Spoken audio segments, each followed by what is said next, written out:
Indo British advanced pain clinic నొప్పి మాయం surgery దూరం ఫర్ అపాయింట్మెంట్స్ 9155515563.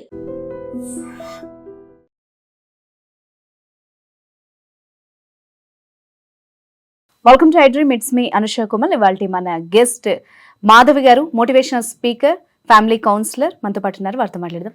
నమస్తే మ్యామ్. నమస్తే మాధవి గారు, మెయిన్ ఈ మధ్య కాలంలో ట్రెండ్ అవుతున్న విషయం చెప్తాను. భార్య బాధితులు ఎక్కువ అవుతున్నారని. సో దట్ 2-3 రోజుల క్రితం బెంగళూరులో ఒక టెక్కీ ఆత్మహత్య చేసుకున్నాడు. ఎందుకు అంటే భార్య మెయింటెనెన్స్, రకరకాల గృహహింసకు సంబంధించి కేసులు పెట్టి తను తిప్పుతోందని, ఆ మెయింటెనెన్స్ అడిగిందని, ఆ స్ట్రెస్ తట్టుకోలేక ఆయన సూసైడ్ చేసుకున్నారు.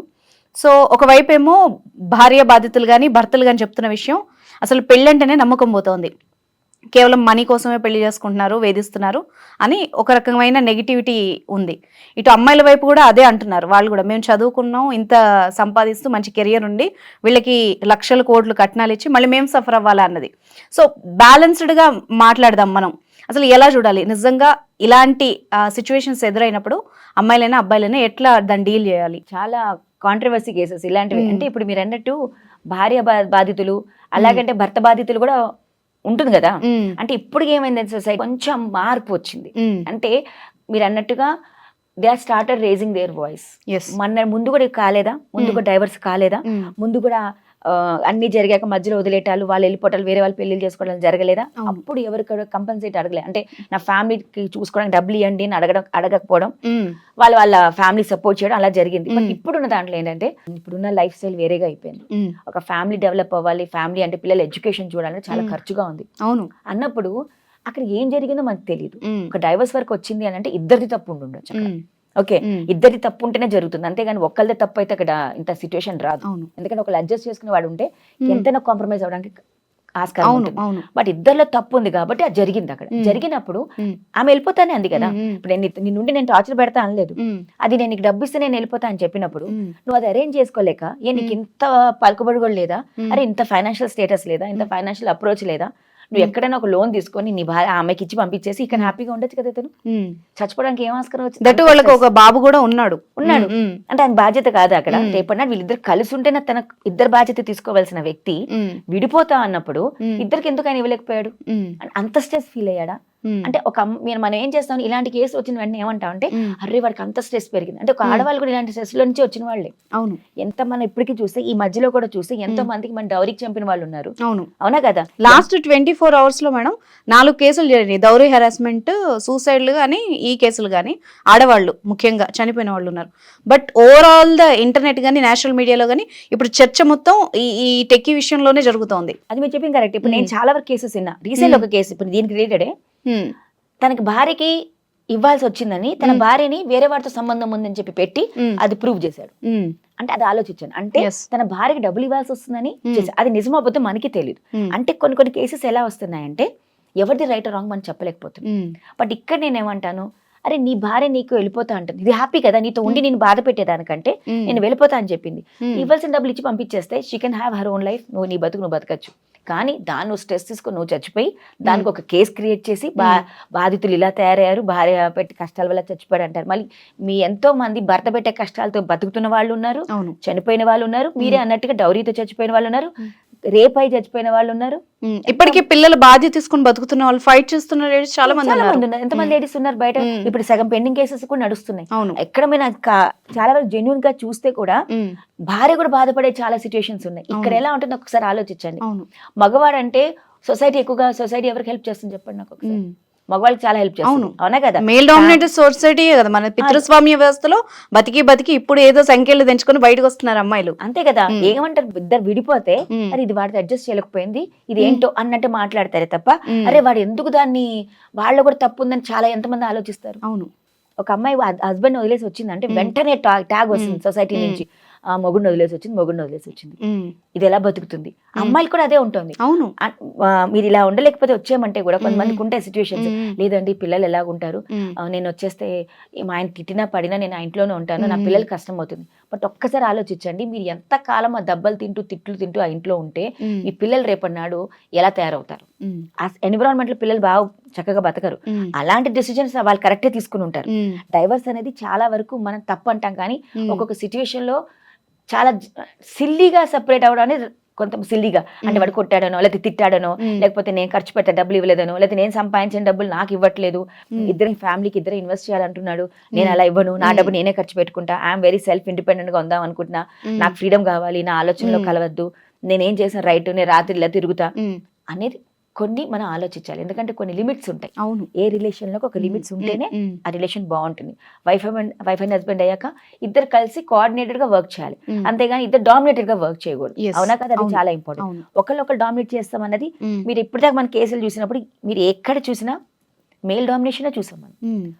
మా నాన్నగారు చెప్తే ఇలా చేస్తానండి, మా వారు చెప్తే నేను ఇలా చేస్తానండి, మా తాతగారు వాళ్ళు చెప్పింది ఇలా చేసామండి. మీరు ఎక్కడన్నా మా అమ్మమ్మ మా నాన్నమ్మ మా అమ్మ చెప్తే ఇలా చేశాను నేను ఎక్కడన్నా అంటారా? జరుగుతుందా? లేదు. ఎక్కడైనా మనం ఎక్కువ ప్రిఫరెన్స్ వాళ్ళకే ఇస్తాం. అది నేను రాంగ్ కూడా అన్నాను. That depends upon the age factor, experience factor. అంటే మనకు ఒక రెస్పెక్ట్ ఇస్తున్నాం వాళ్ళకి. That is not call domination. ఇప్పుడు ఒక వైఫ్ అండ్ హస్బెండ్ ఉన్నారు, నేను ఏం చెప్పినా మా వారికి చెప్పే చేస్తా అన్నది ఆయన డామినేషన్ కాదు అక్కడ. That is called as coordinator గా వాళ్ళిద్దరు వర్క్ చేసుకున్నారు. ఒకళ్ళొకరు ఆలోచన వాళ్ళు గౌరవించుకుంటున్నారు. బట్ చాలా మంది ఏమంటారు, బాబా నాకు తెలియదు, నా వల్ల కాదు, నాకు తెలియదు, ఏదైనా ఆయన ఇష్టమే, బాబా నేను ఏమన్నా చేస్తే మళ్ళీ ఆయన వచ్చి నా మీద అరుస్తారు అన్నది domination. That is the difference. ఆయన ఏదైనా నేను చెప్తే వింటారు, బట్ నేను చెప్పాలన్నది నీ రెస్పెక్ట్, నీ రెస్పాన్సిబిలిటీ. కానీ ఆయన నన్ను ఏం చేయనియరు, నాకు భయం అండి, ఆయన మళ్ళీ నేనేమన్నా నన్నే తిడతారు, మళ్ళీ అనవసరం గొడవలు అవుతాయంటే ఇక్కడ కాల్డ్ డామినేషన్. ఆ రెండు మార్జిన్ మనకు తెలిసినట్టు ఫ్యామిలీ బాగుంటుంది. సో అక్కడ ఈ మార్జిన్స్ చాలా మంది అర్థం చేసుకోరు. నేను అన్నీ అని చెప్పాలా, అంటే నేను అన్నీ మీకు చెప్పాలా, అది ఎంత సంపాదిస్తే నేను చెప్పాలా దానికి అని ఇద్దరు ఇలాంటి కంపారిజన్ వచ్చినప్పుడు అసలు వాళ్ళిద్దరు కలిసి ఉండడం బేకార్. మీ ఇష్టం, అది నువ్వు డైవర్స్ తీసుకున్నది ముందే ఆలోచించాలి. ఇప్పుడున్న మెచ్యూర్ ఏజ్ లో పెళ్లి చేసుకుంటున్నారండి, ముందు 21 years పెళ్లి చేసుకునేవారు, అడ్జస్ట్ అయిపోయారు. ఇప్పుడు they are getting marriage at the age of 25, 26, 28 years 29 years కూడా చేసుకుంటున్నారు. ఇంకా నీకు మెచ్యూరిటీ రాకపోతే ఏం లాభం? అంటే నేను ఇంత బాగా ఈ నేలు వచ్చాక కూడా ఒక రిలేషన్ లో నేను వెళ్తున్నాను అంటే I have to compromise, I have to adapt, I have to adjust. అంటే వాళ్ళిద్దరు హ్యాపీగా ఉండాలంటే ఒకళ్ళొకళ్ళు అర్థం చేసుకోవాలంటే ఎలా ఉండాలి వాళ్ళిద్దరిలో. అంతేగాని నేను వాడిని బానిస, నేను వాడికి స్లేవా, వాడేమి ఇలా అనుకోవటం, నేను దీని మాట ఎందుకు వినాలి అని ఇద్దరు అనుకుంటే అసలు why they got married? Yes or not? పిల్లలు కనేంత మాత్రం తప్పు చేసి పిల్లలకి అంటాం కూడా తప్పు చేశారు. నీకు అసలు నీ రిలేషన్ అంటే తెలీదు, నీకు ఎలా ఉండాలో తెలీదు, నువ్వు అనుకోకుండా పిల్లల్ని కన్నావు. ఇలా పిల్లల బాధ్యత ఎవరికి ఇస్తున్నారు? ఇప్పుడు తనని తీసుకోడు, ఆమె చూసుకోవాలి కదా. యాక్చువల్ కోర్టు కూడా తండ్రికి ఇవ్వదు, భారీగా ఇస్తుంది. తల్లిగా నువ్వు తల్లే చూసుకోవాలి, తల్లికే ఇస్తారు. బికాస్ మోస్ట్ ఆఫ్ ద పిల్లల అమ్మ దగ్గర పెరగాలని అంటారు. అవును. అలాంటప్పుడు నువ్వు నీ భార్యకి నువ్వు ఇవ్వలేని పరిస్థితి ఏముంది అంటే నువ్వు అంత ఫైనాన్షియల్ గా సౌండ్ లేవా, అంత స్ట్రెస్ తీసుకుంటున్నావా?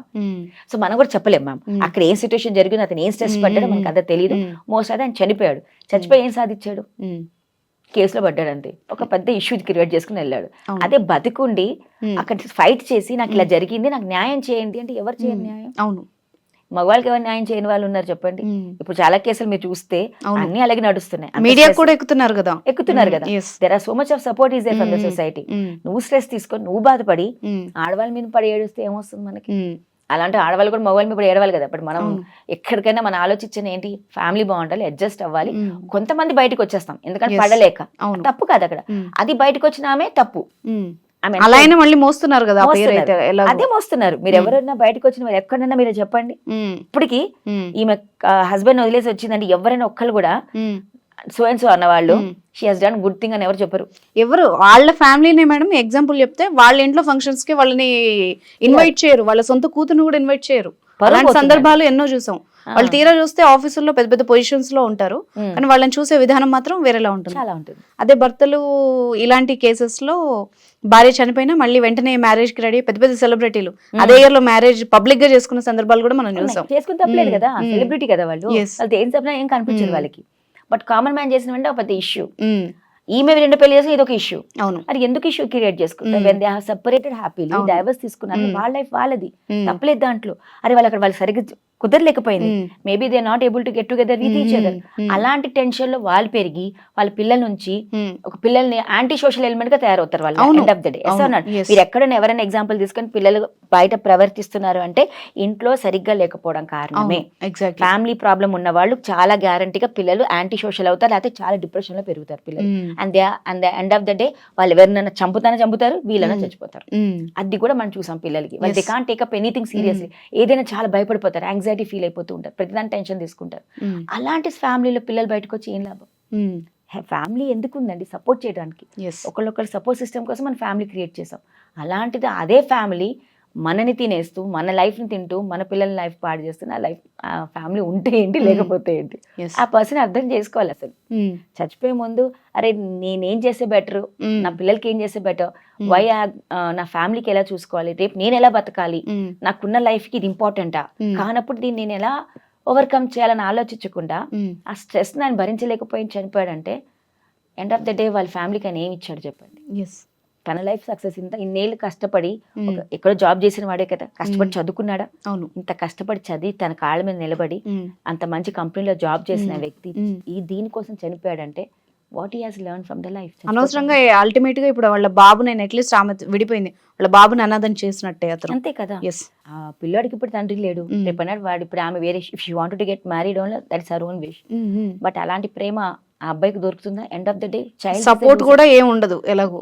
ఆమెకు వేరే చేసుకున్నా ఎవరు సఫర్ అండి? పిల్లోడే సఫర్ అవుతాడు. అవును, అది కూడా ఆలోచించాలి. ఇప్పుడు ఎవరైతే ఇలాంటి డిస్ప్యూట్స్ ఫేస్ చేస్తున్నారో వైఫ్ గానీ హస్బెండ్ గానీ వాళ్ళ పిల్లల గురించి అట్లీస్ట్ చాలా ఆలోచించాలి. చేయాలి. ఎస్ వచ్చిన ఆయన చూసుకోకపోతే, అంతే. వచ్చిన వాళ్ళకి పిల్లలు పుట్టారు, వీడిని బయట పెడితే వీడు ఎంత సఫర్ అవుతాడో ఆలోచించి. అవును, అటు ఫైనాన్షియల్ సపోర్ట్ లేదు, తండ్రి లేక, ఇటు ప్రేమ కనీసం చూసే వాళ్ళు కూడా ఉండరు. న్యాచురల్లీ షీ విల్ అక్కడ మూవ్ అవుతుంది. ఇప్పుడు ఆమె కూడా నెక్స్ట్ మ్యారేజ్ చేసుకున్నా ఎక్కువ ఇంపార్టెన్స్ అటు ఇవ్వాల్సి వస్తుంది, కొంచెం ఇంపార్టెన్స్ ఇక్కడ ఇస్తుంది. బట్ ఇప్పుడు ఇది ఈ లైఫ్ పోయినట్టే కదా, అవును, ఆ కనెక్షన్ పోయినట్టే కదా, ప్రతిదానికి భయపడుతూ బతకాలి. అప్పుడు ఇలాంటి వాళ్ళు కొంచెం అగ్రెసివ్ గా పెరుగుతారు. అప్పుడు ఎవరండి మనం అంటాం వీళ్ళు ఇలా చేశారని, ఎవరు దాని కారణం? సోషల్ ఈ టోటల్ గా ఈ ఇష్యూలో ఎవరిని ఎవరు బ్లేమ్ చేసుకోకూడదు, కొంచెం అర్థం చేసుకొని ధైర్యం చేస్తుంటే బాగుండేది అంతే. మేబీ సో ఇలాంటి ఇష్యూస్ లో యాక్చువల్ గా కొంచెం ఆలోచించుంటే ఇద్దరు ఏది చేస్తే బెటర్ అని అనిపించుకొని ఒక్కసారి కౌన్సిలింగ్ కి వెళ్ళుండి, ఇద్దరు కౌన్సిలింగ్ దగ్గరికి వెళ్ళి వాళ్ళ ఇష్యూస్ చెప్పుకొని కరెక్ట్ గా అడ్వైస్ తీసుకొని చేసుంటే ఇలాంటి కేసెస్ వచ్చేది కాదు. కాబట్టి మనం అప్రోచ్ చేయాలంటే ఫస్ట్ ఆఫ్ ఆల్ ఇలాంటి పని చేసే ముందు ఆలోచించాలి, అసలు ఇది అవసరమా లేదా అని. అప్రోచ్ కరెక్ట్ గా అయ్యి కమ్యూనికేట్ చేసి కౌన్సిలింగ్ తీసుకొని లేకపోతే అడ్వైస్ తీసుకొని ఉంటే ఇలాంటి ఇష్యూస్ రావు.